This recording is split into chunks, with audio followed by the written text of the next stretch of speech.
For almost 50 years, the United States Department of Defense has dedicated time, personnel, and resources to the sole mission of accounting for Americans listed as prisoners of war or missing in action. What began with the Central Identification Laboratory in Thailand, established to coordinate the recovery of American POWs and MIAs in Southeast Asia, morphed into a joint task force with detachments, laboratories, liaison offices, and other subordinate units, given the responsibility of accounting for those missing from all past wars and conflicts. Today, the Defense POW MIA Accounting Agency, established in 2015, carries on that mission around the world, devoted to the insurmountable task of accounting for some 83,000 missing Americans. Just this year, DPAA accounted for 87 American service members lost in World War II, Korea, and Vietnam. This success was the result of the countless hours spent and the tireless efforts of the more than 700 Department of Defense uniformed and civilian personnel that make up this world-class workforce of this organization. Through a partnership that has lasted for decades, the Veterans of Foreign Wars of the United States is honored to work alongside this great agency in helping to fulfill our nation's promise to bring all of America's missing servicemen and women home. Please join me in welcoming to our 123rd National Convention the man who has been a leader in the Defense POW MIA accounting efforts for more than 10 years, Director of the Defense POW MIA Accounting Agency, United States Air Force Reserve retired Major General Kelly McKeague.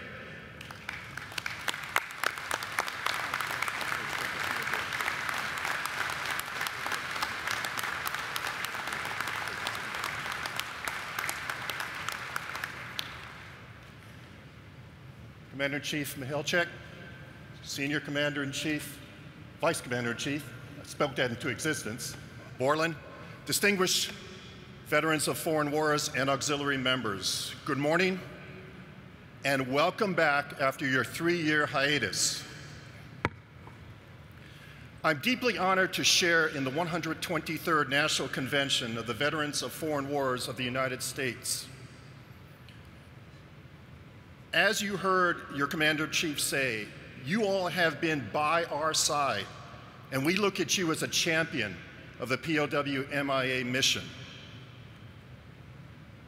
Searching for, recovering, and identifying Americans missing from past wars is a sacred obligation because it involves your comrades in arms.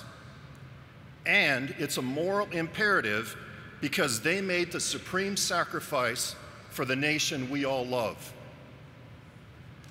This mission is global because we go wherever Americans fell in combat and have been missing since World War II.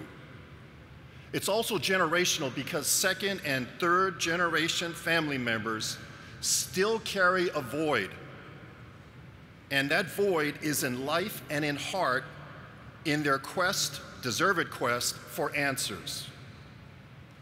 As you see here, the numbers of MIAs are staggering.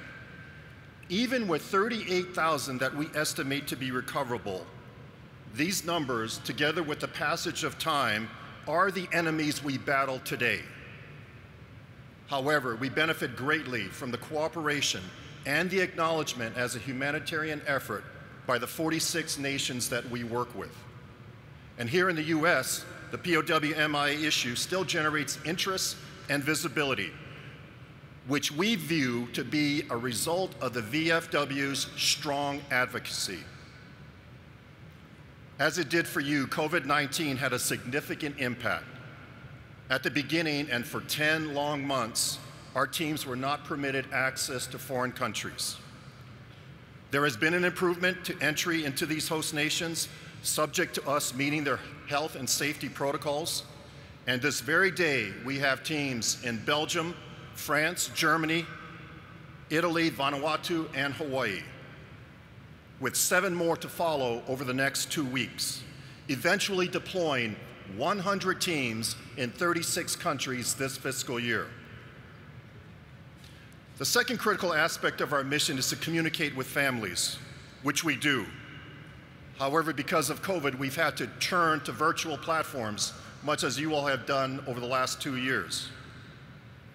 Next week, we're excited, just like you all are coming together, to bring together over 500 Korean War families of the missing to Washington, D.C. for annual government briefings. As an added bonus, they will also be able to participate in the dedication of the new Wall of Remembrance at the Korean War Veterans Memorial. Because of Congress, we also have the unique authority with which to establish private partnerships, which are proving to be very successful.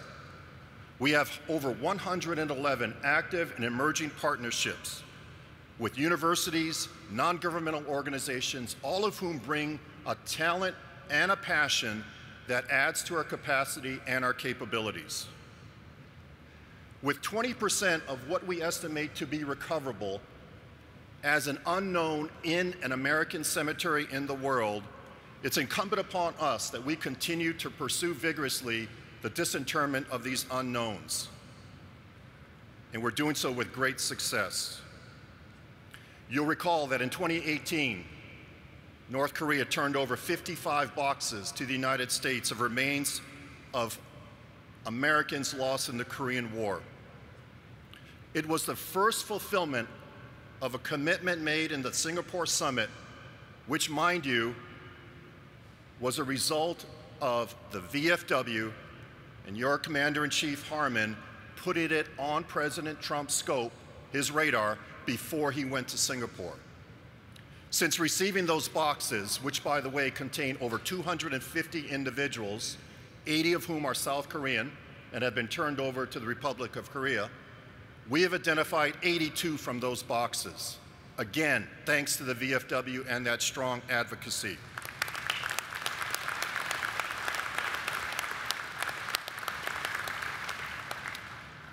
On the other hand, and with great regret, despite the commitment made by North Korea's Supreme Leader for the resumption of field operations in North Korea, that has not happened. In fact, the North Korean Army stopped talking to us over 3 years ago, which for us is an unfulfillment of that commitment made in Singapore. Lastly, the POW MIA mission still generates strong interest and support from Congress because you tell them why it's important to bring your comrades home, and we thank you for that. Last year, they added $25 million to our budget, all of which increases our operations. Ladies and gentlemen, while the numbers of MIAs are daunting, they are so much more than figures. Each has a unique story with memories that their families carry and treasure through generations. I'll share with you 3 such stories of an MIA from World War II, the Korean War, and the Vietnam War, all of whom are now home. This is Marine Corps Private William Rambo of LaPorte, Indiana. What a great name. Striking for his face. He looks like a Rambo. He was a member of the 2nd Marine Division who was killed in action on the first day of the Battle of Tarawa in 1943 at the age of 20 years old.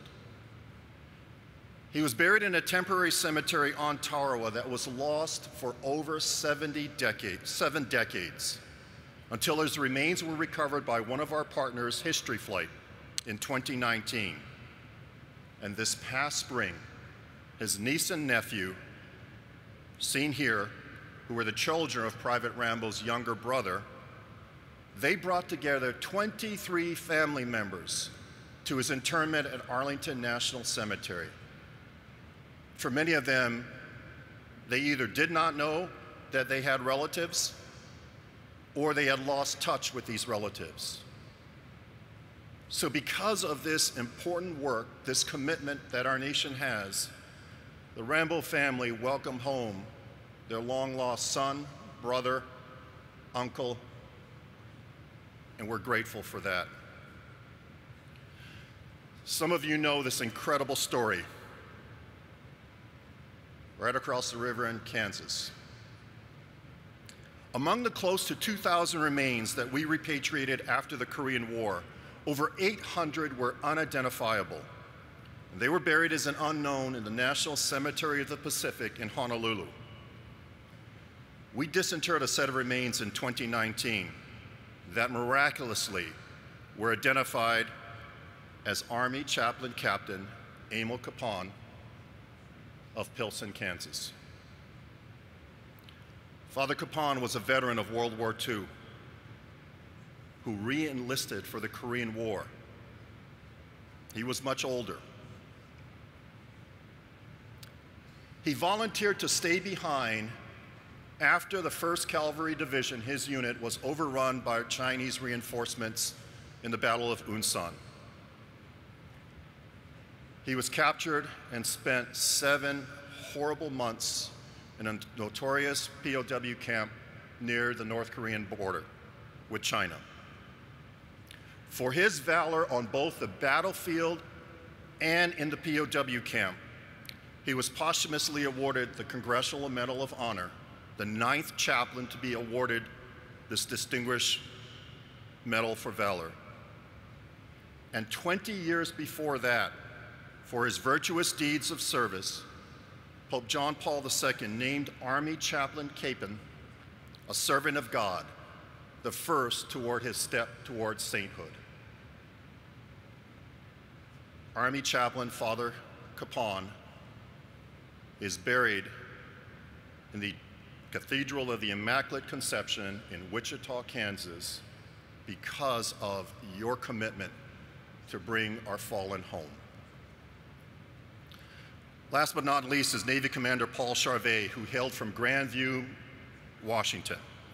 He was an A-1H Skyraider pilot, shot down in 1967 in North Vietnam at the age of 26. This was his 3rd combat tour in Vietnam. And regrettably, this last mission occurred the day before he was to leave country to return home. His fateful mission off the U.S. Bonhomme Richard resulted in his being shot down and killed. At the height of COVID restrictions, a Vietnamese team trained by the U.S. a decade earlier recovered his remains, which we identified last year. His mother, Blanche, is 101 years old. And together with his 2 younger sisters, who were 22 and 24 when he went missing, Blanche welcomed her son home with profound joy. Distinguished veterans, these are just 3 of many examples of why this mission matters and how your unwavering advocacy enables us to provide MIA families with answers they have long sought. Thank you to the veterans of foreign wars of the United States for the extraordinary support you continue to provide this noble mission. Thanks for flying the iconic POW MIA flag, which last year the National League of Families of POWs and MIAs commemorated the 50th anniversary of its first unfurling. Thanks also for the wartime artifacts you turn in, which bring comfort to the host nation partners and their families. Thank you for telling others, especially Congress, why your comrades in arms need to come home. For us in DPAA, we are also very much appreciative of the gift cards donated to our junior members who win quarterly and annual awards, and the donations made for the refreshments used at our family member updates. Undoubtedly, the long-standing commitment from all levels continues to make a real difference. Ladies and gentlemen, the fact that the United States of America vigorously searches for, finds, and accounts for our MIAs from World War II through Operation Iraqi Freedom is the right thing to do. It is the fulfillment of a promise made to those who made the ultimate sacrifice and to their families. Since they are unreturned veterans, And I would submit that your motto, "No one does more for veterans," I would also say no one does more for unreturned veterans than the VFW. It's also a commitment to your comrades and to those in uniform today. 2 years after the end of World War I, President Calvin Coolidge said this: "The nation which forgets its defenders will itself be forgotten." I can assure you that the Department of Defense has not forgotten. And I also thank the veterans of foreign wars of the United States for also not forgetting. God bless each of you, our MIAs, and their families. And may He always shed His grace upon the VFW and our great country. God bless you all.